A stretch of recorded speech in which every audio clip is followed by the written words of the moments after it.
Bannur police station ವ್ಯಾಪ್ತಿಯಲ್ಲಿ ಅಭಿಷೇಕ್ ಅಂತೇಳಿ ಒಬ್ಬರು ದಿನಾಂಕ 18/3/2026 ಒಂದು ಪ್ರಕರಣವನ್ನು ದಾಖಲಿಸ್ತಾರೆ. ಈ ಪ್ರಕರಣದ ಸಾರಾಂಶ ಏನಂತಂದ್ರೆ, ಅಭಿಷೇಕನ್ ಅವರಿಗೆ ಒಬ್ಬ ರುಮಾನ್ ಶರೀಫ್ ಅಂತೇಳಿ ಈತ ಫೇಸ್ಬುಕ್ ಮುಖಾಂತರ ಪರಿಚಯ ಆಗಿ, ತನ್ನ ಕಡೆ ಐಷಾರಾಮಿ ಕಾರುಗಳಿವೆ, ಅದನ್ನು ಕಡಿಮೆ ಬೆಲೆಯಲ್ಲಿ ನಾವು ಮಾರಾಟ ಮಾಡ್ತಾ ಇದ್ದೀವಿ, ನಾವು ಡೀಲರ್ ಆಗಿದ್ದೀವಿ, ಅದನ್ನು ನೀವು ತಗೊಳ್ಳೋಕ್ಕೆ ಇಂಟ್ರೆಸ್ಟ್ ಇದ್ದರೆ ನೋಡ್ಬೋದು ಅಂತೇಳಿ ಹೇಳಿದ ಮೇಲೆ ಈ ಅಭಿಷೇಕ್ ಅಂತೇಳಿ ಇವರು ಅವನ ಕಡೆಯಿಂದ ಸುಮಾರು 5.5 ಲಕ್ಷ ಕೊಟ್ಟು 2 ಕಾರುಗಳನ್ನು, ಒಂದು ಆಡಿ 6 ಕಾರು ಮತ್ತು ಇನ್ನೊಂದು ಪೋಲೋ ಸ್ಪೋರ್ಟ್, ಈ 2 ಕಾರುಗಳನ್ನು ಅಡ್ವಾನ್ಸ್ ಆಗಿ 5.5 ಲಕ್ಷ ಕೊಟ್ಟು ಅಲ್ಲಿಂದ ಖರೀದಿ ಮಾಡ್ಕೋತಾರೆ. ಖರೀದಿ ಮಾಡಿಕೊಂಡು ದಾಖಲಾತಿಗಳನ್ನು ನಂತರ ಕೊಡ್ತೀನಿ ಅಂತೇಳಿ ಹೇಳ್ತಾರೆ. ಇದಾದಮೇಲೆ ಸುಮಾರು ದಿನ ಆದರೂ ಸಹಿತ ದಾಖಲಾತಿಗಳನ್ನು ಕೊಡೋದಿಲ್ಲ. ಫೋನ್ ಕರೆ ಮಾಡಿದರೂ ಸಹಿತ ಸರಿಯಾಗಿ ಸ್ಪಂದನೆ ಮಾಡೋದಿಲ್ಲ.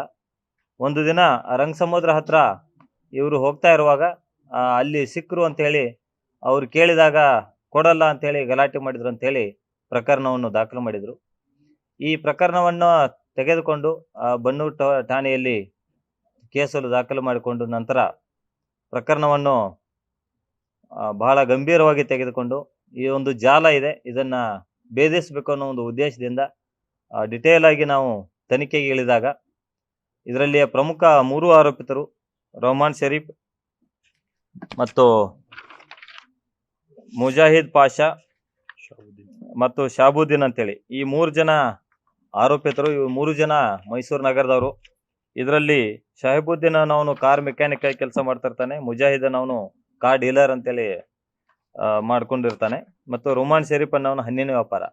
ಈ 3 ಜನ ಆರೋಪಿತರನ್ನು ದಸ್ತಗಿರಿ ಮಾಡಿ ಅವರಿಂದ ಒಂದು ಹೆಚ್ಚಿನ ಒಂದು ಮಾಹಿತಿಯನ್ನು ಕಲೆ ಹಾಕಿದಾಗ ಇವರು ಇದೇ ರೀತಿ ಹಲವಾರು ಕಡೆಗಳಲ್ಲಿ RC ಓನರ್ ಯಾರಿರ್ತಾರೆ, ಯಾರ ಕಡೆ ಕಾರುಗಳಿರ್ತವೆ, ಅವರಿಗೆ ನಾವು ಈ ಒಂದು ಕಾರನ್ನು ಪರ್ಚೇಸ್ ಮಾಡ್ತೀವಿ ಅಂತ ಹೇಳಿ ಹೆಚ್ಚಿನ ಒಂದು ಬೆಲೆಯನ್ನು ಅದಕ್ಕೆ ಕೊಟ್ಟು ನಾವು ತೆಗೆದುಕೊಳ್ತೀವಿ ಅಂತ ಹೇಳಿದ ಮೇಲೆ ಅವರು ಒಪ್ಕೊಂಡಾದ್ಮೇಲೆ ಅವರಿಗೆ ಅಡ್ವಾನ್ಸ್ ಆಗಿ ಸ್ವಲ್ಪ ದುಡ್ಡನ್ನು ಮಾತ್ರ ಕೊಟ್ಟು, ನಂತರ ದುಡ್ಡನ್ನು ಕೊಡ್ತೀವಿ, ನೀವು ಡಾಕ್ಯುಮೆಂಟ್ಸ್ ಎಲ್ಲ ನಿಮ್ಮ ಕಡೆನೇ ಇರಲಿ, ನಾವು ಪೂರ್ತಿ ದುಡ್ಡು ಕೊಟ್ಟಾಗ ಡಾಕ್ಯುಮೆಂಟ್ಸನ್ನು ಕೊಡ್ತೀವಿ ಅಂಥೇಳಿ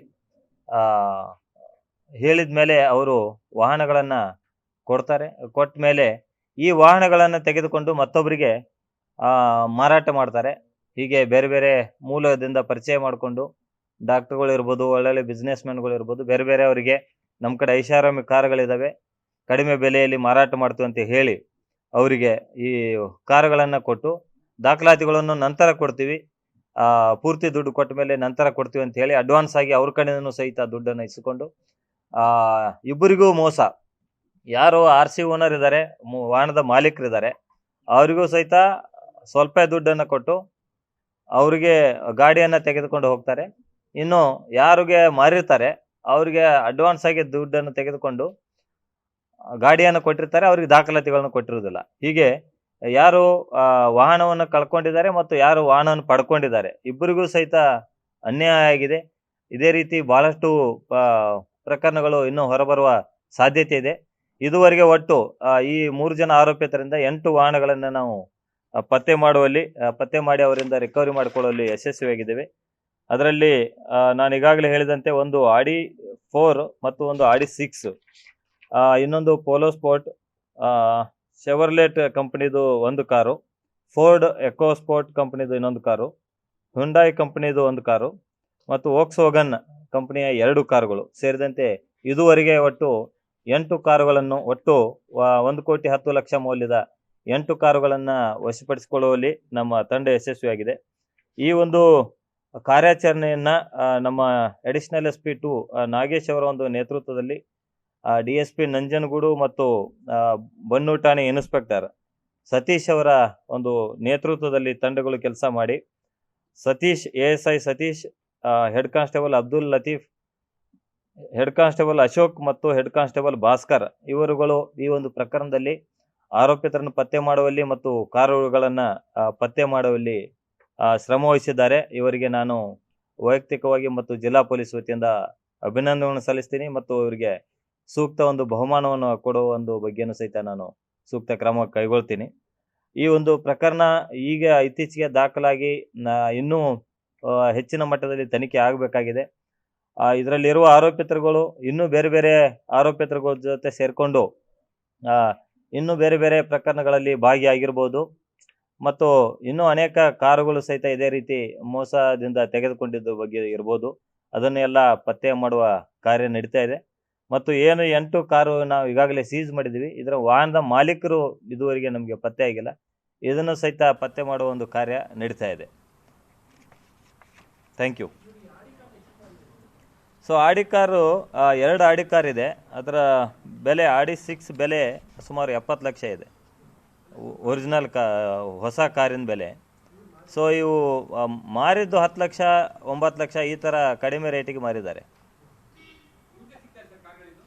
ಏನು ಅದೇ ಹೇಳಿದ್ದೀನಲ್ಲ, ಕಾರನ್ನು ಯಾರು ಕಾರು ಓನರ್ ಇರ್ತಾರೆ ಅವರಿಗೆ ಹೇಳಿ ನಾವು ಹೆಚ್ಚಿನ ದರ ಅವರಿಗೆ ಹೇಳ್ತಾರೆ. ನಾವು ಇಷ್ಟಕ್ಕೆ ತೊಗೋತೀವಿ, 70 ಲಕ್ಷ ಕಾರ್ ಇದ್ದರೆ ನಾವು 50 ಲಕ್ಷಕ್ಕೆ ತೊಗೋತೀವಿ ಅಂತೇಳಿ 50 ಲಕ್ಷ ತೊಗೋತು ಅಂತ ಹೇಳಿ ಒಂದು 10 ಲಕ್ಷ ಅಡ್ವಾನ್ಸ್ ಕೊಡ್ತಾರೆ. ಡಾಕ್ಯುಮೆಂಟ್ಸ್ ನಿಮ್ಮ ಕಡೆ ಇರಲಿ, 10 ಲಕ್ಷ ಅಡ್ವಾನ್ಸ್ ಕೊಟ್ಟು ಇನ್ನು ಮತ್ತೆ ನಾವು ಬರ್ತೀವಿ ಉಳಿದ ದುಡ್ಡು ಕೊಟ್ಟು ಡಾಕ್ಯುಮೆಂಟ್ಸ್ ತೆಗೆದುಕೊಂಡು ಹೋಗ್ತೀವಿ ಅಂತೇಳಿ ಹೇಳ್ತಾರೆ. ಸೊ ಅವರಿಗೆ ಹೆಚ್ಚಿನ ಒಂದು ದರ ಬರ್ತದೆ ಅಂತೇಳಿ ಅವರ ಕಾರನ್ನು ಕೊಟ್ಟು ಬಿಡ್ತಾರೆ. ಸೊ ಆ ಕಾರಣ ಕೊಟ್ಟ ಮೇಲೆ ವಾಪಸ್ ಡಾಕ್ಯುಮೆಂಟ್ಸ್ ತೊಗೊಳ್ಳೋಕ್ಕೆ ಬರೋದೇ ಇಲ್ಲ. ಹಂಗೆ ಅವರಿಗೆ ಬಿಡ್ತಾರೆ, ಫೋನ್ ನಂಬರ್ ಎಲ್ಲ ಚೇಂಜ್ ಮಾಡ್ಕೊಬಿಡ್ತಾರೆ. ಆ ಕಾರನ್ನು ತೆಗೆದುಕೊಂಡು ಇನ್ನೊಬ್ಬರಿಗೆ ಒಬ್ಬ ಗಿರಾಕಿ ಹುಡುಕಿ ಅವರಿಗೆ ಇಷ್ಟು ಕಾರ್ ಇದೆ, ಇದನ್ನು ತೊಗೋತೀರ, ಇಂಟ್ರೆಸ್ಟೆಡ್ ಇದೆ ಅಂತೇಳಿ ಕೇಳ್ತಾರೆ. ಕಡಿಮೆ ರೇಟಿಗೆ ಆಡಿ ಕಾರ್ ಸಿಗ್ತದೆ ಅಂತೇಳಿ ಅವರು ಹೇಳಿದ್ರಿಂದ ಅವರಿಗೆ ತೊಗೋತಾರೆ. ಅದನ್ನು ಡಾಕ್ಯುಮೆಂಟ್ಸ್ ನಂತರ ಕೊಡ್ತೀವಿ, ಈಗ ಅಡ್ವಾನ್ಸ್ ಒಂದು 5 ಲಕ್ಷ ಕೊಡಿ ಅಂತೇಳಿ ಹೇಳ್ತಾರೆ. ಸೊ ಈ ಥರ ಬೇರೆ ಬೇರೆ ಕಾರು ಬೇರೆ ಬೇರೆ ರೇಟು ಇದೆಲ್ಲ ಮಾತಾಡ್ಕೊಂಡಿದ್ದಾರೆ. ಸೊ ನಾವು ಒರಿಜಿನಲ್ ಓನರ್ ಪತ್ತೆ ಹಚ್ಚಿದಾಗ ಅವರಿಗೆ ಎಷ್ಟು ಕೊಟ್ಟು ಇವರು ಪರ್ಚೇಸ್ ಮಾಡಿದ್ರು ಅಂತೇಳಿ ಗೊತ್ತಾಗ್ತದೆ.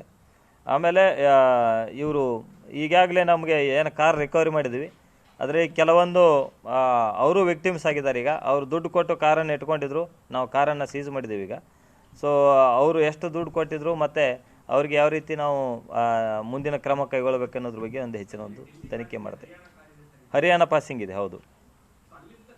ಸೊ ಅದನ್ನೇ ಈಗ ಬೆಂಗಳೂರಿನಲ್ಲಿ ನಮಗೆ ಒಬ್ಬರು ಯಾರೋ ಪರಿಚಯ ಆದರೂ ಈ ಕಾರ್ ಕೊಡಿಸಿದ್ರು ಅಂತ ಹೇಳ್ತಾರೆ. ಒರಿಜಿನಲ್ ಮಾಲೀಕರು ಇನ್ನೂ ನಾವು ಪತ್ತೆ ಮಾಡಬೇಕಾಗಿದೆ. ಇಲ್ಲ ಅದೇ ಇದೆ, ನಂಬರ್ ಪ್ಲೇಟ್ ಸೇಮ್ ಇದೆ. ಸೊ ಹೌದೌದು, ಇಲ್ಲ ಮಾಡಿಫೈ ಏನಿಲ್ಲ, ಕೆಲವೊಂದು ಚೇಂಜಸ್ ಮಾಡಿದ್ದಾರೆ. ಕೆಲವೊಂದು ಒರಿಜಿನಲ್ ಮಟೀರಿಯಲನ್ನು ಬೇರೆ ಕಡೆ ಡಿಸ್ಪೋಸ್ ಮಾಡಿರ್ಬೋದು, ಇದ್ರದ್ದು ತೆಗೆದು ಬೇರೆ ಕಡೆ ಕೊಟ್ಟಿರ್ಬೋದು. ಇನ್ನೂ ಇದೆ ಅಂಥೇಳಿ ನಮ್ಮ ಸದ್ಯದ ಪ್ರಕಾರ ಇನ್ನೂ ಇದೆ. ಸ್ವಲ್ಪ ಇನ್ನೂ ಬೇರೆ ಬೇರೆ ಆರೋಪಿತರು ಇರ್ಬೋದು. ಇನ್ನೂ ಸ್ವಲ್ಪ ಡೀಪಾಗಿ ತನಿಖೆ ಮಾಡಬೇಕಾಗ್ತದೆ. ಸೊ ಇದೇ ಗ್ಯಾಂಗ್ ಇದೆ. ಇದು 3 ಜನದ ಸದ್ಯಕ್ಕೆ 3 ಜನ ಪ್ರಮುಖ ಆರೋಪಿಗಳಿದ್ದಾರೆ. ಇದ್ರ ಜೊತೆ ಮತ್ತೆ ಒಂದು ಗಿರಾಕಿನ ಹುಡುಕೋದಿರ್ಬೋದು ಅಥವಾ ಅವರಿಗೆ ನಂಬಿಸೋದಿರ್ಬೋದು, ಅವರಿಗೆ ವಿಶ್ವಾಸಕ್ಕೆ ತೆಗೆದುಕೊಳ್ಳೋದಿರ್ಬೋದು. ಈ ಒಂದು ಕೆಲಸದಲ್ಲಿ ಇನ್ನೂ ಬೇರೆ ಬೇರೆ ಇರ್ಬೋದು, ಅದನ್ನು ಸಹಿತ ತನಿಖೆ ಮಾಡ್ತೀವಿ. ಇದೆಲ್ಲ ಆಲ್ಮೋಸ್ಟ್ ಮಾರಾಟ ಮಾಡಿದ್ದು ಇಲ್ಲೇ ಮೈಸೂರು ಸುತ್ತಮುತ್ತನ ಮಾಡಿದ್ದಾರೆ, ಮೈಸೂರು ಕಡೆನೇ. ಒಬ್ಬರು ಡಾಕ್ಟ್ರ್ ಇದ್ದಾರೆ, ಒಬ್ಬರು ಹೋಟೆಲ್ ಇಟ್ಕೊಂಡಿದ್ರು. ಈ ಥರ ಬೇರೆ ಬೇರೆ ಉದ್ಯೋಗದಲ್ಲಿದ್ದವ್ರನ್ನ ಅಂಥವ್ರನ್ನ ಹುಡುಕಿ ಒಳ್ಳೆಯ ಕಾರನ್ನು ಕೊಡ್ತೀವಿ ನಿಮಗೆ ಕಡಿಮೆ ದರದಲ್ಲಿ ಅಂತೇಳಿ ಆ ಥರ ನಂಬಿಸಿ ಅವರಿಗೆ ಮಾರಾಟ ಮಾಡಿದ್ದಾರೆ. ಇಲ್ಲ, ಆಲ್ಮೋಸ್ಟ್ ಹಳೆಯ ಕಾರುಗಳಿದ್ದಾವೆ. ಇಲ್ಲ, ಯಾರೂ ಕಂಪ್ಲೇಂಟ್ ಕೊಟ್ಟಿಲ್ಲ. ಕೊಟ್ಟಿರಬಹುದು, ಬೇರೆ ಬೇರೆ ಕಡೆ ಕಂಪ್ಲೇಂಟ್ ಕೊಟ್ಟಿರಬಹುದು. ಹೌದೌದು, 18 ಕಂಪ್ಲೇಂಟ್ ಕೊಟ್ಟಿರ್ಬೋದು. ನಾವೀಗ ನಮ್ಮಲ್ಲಿ ಒಂದು ಸಾಫ್ಟ್ವೇರ್ ಇದೆ, ವಾಹನ ಸಮನ್ವಯ ಅಂತೇಳಿ. ಅದರಲ್ಲಿ ಇದ್ರದ್ದು ಸ್ವಲ್ಪ ನಾವು ಡೀಟೇಲ್ಸ್ ಹಾಕಿದಾಗ ಎಲ್ಲಾರು ಬೇರೆ ಕಡೆ ಕೇಸ್ ಆಗಿದೆ ಅಂತೇಳಿ ಅದನ್ನೊಂದು ಮಾಹಿತಿ ಮಾಡ್ತಾ ಇದ್ದೀವಿ. ಸೊ ಬೇರೆ ಬೇರೆ ಕಡೆ ಕಂಪ್ಲೇಂಟ್ ಕೊಟ್ಟಿರ್ಬೋದು, ಬಟ್ ಅದನ್ನು ನಾವು ಇಂಟಿಗ್ರೇಟ್ ಮಾಡಬೇಕಾಗ್ತದೆ. ಈಗ ಅದನ್ನೇ ನಾವು ನೋಡಬೇಕಾಗ್ತದೆ. ಈಗ ವಾಹನ ಮಾಲೀಕರನ್ನ ಪತ್ತೆ ಹಚ್ಚಿದಾಗ ಮಾತ್ರ ಗೊತ್ತಾಗ್ತದೆ. ಇಲ್ಲ, ವಾಹನ ಮಾಲೀಕರು ಒಬ್ಬರು ಸಿಕ್ಕಿಲ್ಲ. ಇಲ್ಲ. ಸೊ ಕಾರ್ ಪತ್ತೆ ನಾವು ಏನಾಯಿತು, ಈಗ ಆರೋಪಿಯನ್ನು ಅರೆಸ್ಟ್ ಮಾಡಿದ ಮೇಲೆ ಅವರಿಂದ ಕಾರನ್ನು ರಿಕವರಿ ಮಾಡೋ ಒಂದು ಪ್ರಕ್ರಿಯೆ ಮಾಡ್ತಾ ಇದ್ವಿ. ಎಷ್ಟು ಹೆಚ್ಚಿಗೆ ಇದೆ ಅದನ್ನು ಮೊದಲು ಫಸ್ಟ್ ರಿಕವರಿ ಮಾಡೋಣ ಅಂತೇಳಿ. ಸೊ ಈಗ 1 by 1 ನಾವು ಕಾರಿನ ಮಾಲೀಕರನ್ನ ಪತ್ತೆ ಹಚ್ಚುವ ಕೆಲಸ ಮಾಡ್ತೀವಿ. ಅದು ಗೊತ್ತಿಲ್ಲ, ಅದನ್ನೇ ನಾವು ನೋಡಬೇಕಾಗ್ತದೆ. ಅದು ಒರಿಜಿನಲ್ ಓನರ್ ಯಾರಿದ್ದಾರೆ ಅವರಿಂದ ಕದ್ದು ಇನ್ನೊಂದು ಕಡೆ 2-3 ಹ್ಯಾಂಡ್ ಚೇಂಜ್ ಆಗಿರ್ಬೋದು ನೀವು ಹೇಳಿದಾಗೆ. ಸೊ ಅದನ್ನು ಸ್ವಲ್ಪ ಹೆಚ್ಚಿನ ಒಂದು ತನಿಖೆ ಮಾಡಿದಾಗ ಗೊತ್ತಾಗ್ತದೆ ಇದು.